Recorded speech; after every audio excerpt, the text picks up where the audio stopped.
Origin coconut ಆಯಿಲ್ಗೂ ಏನು ವ್ಯತ್ಯಾಸ ಇದೆ?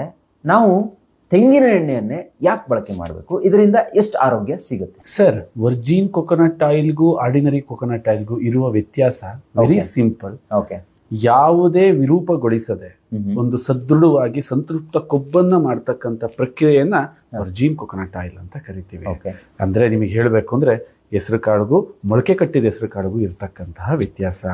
ಹೆಸರು ಕಾಳು ಒಳ್ಳೇದೆ, ಬಟ್ ಮೊಳಕೆ ಕಟ್ಟಿದಾಗ ಅದರಲ್ಲಿ ಜೀವಸತ್ವ ಬರುತ್ತೆ, ಅದು ದೇಹಕ್ಕೆ ಬಹಳ ಒಳ್ಳೇದನ್ನ ಮಾಡುತ್ತೆ. ಏನು ಆರೋಗ್ಯ ಕೊಡುತ್ತೆ ಸರ್?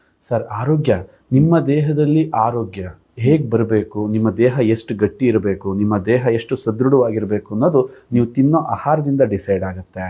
ಎಕ್ಸ್ಪೆಷಲಿ ನೀವೇನನ್ನ ತಿಂತಿರೋ ಆ ತಿನ್ನೋ ಗಿಡ ಎಷ್ಟು ಸ್ಟ್ರಾಂಗ್ ಇದೆ ಅನ್ನೋದ್ರ ಮೇಲೆ ನಿಮ್ಮ ಆರೋಗ್ಯ ಸ್ಟ್ರಾಂಗ್ ಇರುತ್ತೆ. ನೀವು ತಿನ್ನೋ ಎಲ್ಲಾ ಎಣ್ಣೆಗಳ ಗಿಡಕ್ಕೂ ತೆಂಗಿನ ಮರಕ್ಕೂ ಕಂಪೇರ್ ಮಾಡಿ, ತೆಂಗಿನ ಮರ ಸ್ಟ್ರಾಂಗ್ ಇದ್ರೆ ಆ ಎಣ್ಣೆನೂ ಸ್ಟ್ರಾಂಗ್ ಇರುತ್ತೆ. ಓಕೆ. ಈಗ ಈ ಒರಿಜಿನ್ ಕೋಕೋನಟ್ ಆಯಿಲ್ ಬೇಕು ಅಂತ ಹೇಳಿದ್ರೆ ನಾನು ಏನ್ ಮಾಡಬೇಕು ಸರ್? ಸರ್, ಇದನ್ನೇ ಒಂದು ಉದ್ಯೋಗವಾಗಿ ಮಾಡ್ತಿರ್ತಕ್ಕಂಥ ಹಲವಾರು ಜನ ಡಿಸ್ಟ್ರಿಬ್ಯೂಟರ್, ಕ್ವಾಲಿಟಿ ಡಿಸ್ಟ್ರಿಬ್ಯೂಟರ್ ರಾಜ್ಯದಾದ್ಯಂತ ಇದ್ದಾರೆ. ನೀವು ಸಂಪರ್ಕಿಸಿ, ನಾವು ಅವ್ರನ್ನ ಕನೆಕ್ಟ್ ಮಾಡಿ ಕೊಡ್ತೀವಿ.